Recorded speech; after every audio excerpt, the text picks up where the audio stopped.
Hello, good morning mga kapogi. So, this time, nakabakante man ta. Di kayo busy.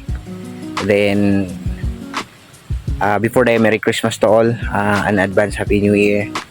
Wala akong ginagawa kasi busy tayo kagabi. Napag-isipan ko na akong tiwason ang garden. Diba?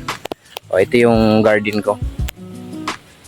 Kumbaga, sa Bisaya pa magtanom ta. So magtanom ko diri og watermelon. Ayan. So ilagay ko na. Wala na ako gisidling kay diretso na ako pagtanom. Ako ala pong discoveron kung motorok pa siya. So kung time nga makauli ko, inigbalik na ko. Ako lang pong i-check kung iturok pa siya. Okay? So kailangan healthy tayo.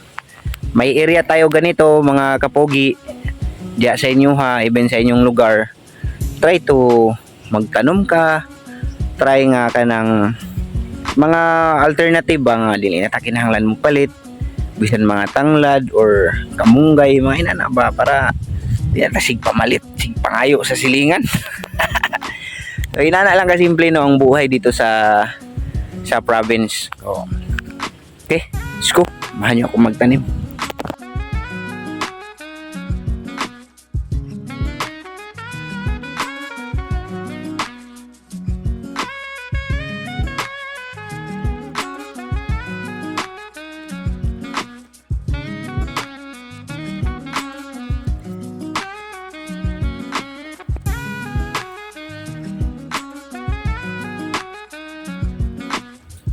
Kinanglan na to dugmukon ang yuta para humok ba.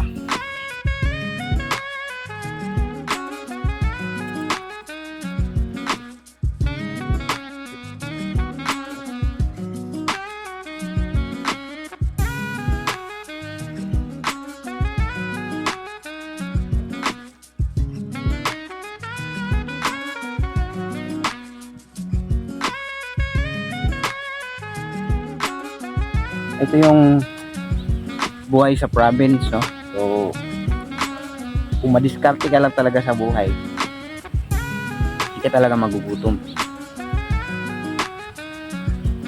Kahit di naman sa province, kahit di naman sa city, kung madiskarte ka lang, may mga alternative na mga bagay na pwede mong gawin para makatipid ba? Iwas bili ng bili. Pagka sa merkado na pwede naman tayo magtanim. Kung may time ka lang. Pero yung iba kasi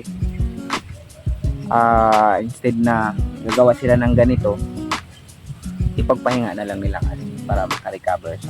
Pero yung mga extra person talaga, yung mga anong tawag nito, yung kumbaga mahilig sa mga extracurricular ba na dito ganitong kasing gawain, gumagawa din talaga sila.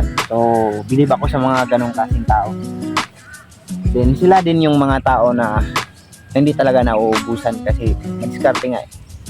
Kaya, yun yung ginagawa natin.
Ayan, so that's all, no?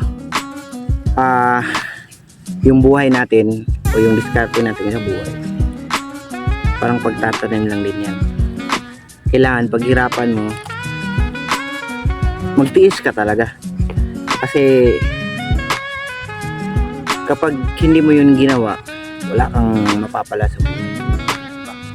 So ganito, tatanim ka, titiis ka, pinaghirapan mong maghihintay ka, balang araw makaka-harvest ka din sa success ng ginawa mo sa buhay. So huwag kang tumigil, lumaban ka lang.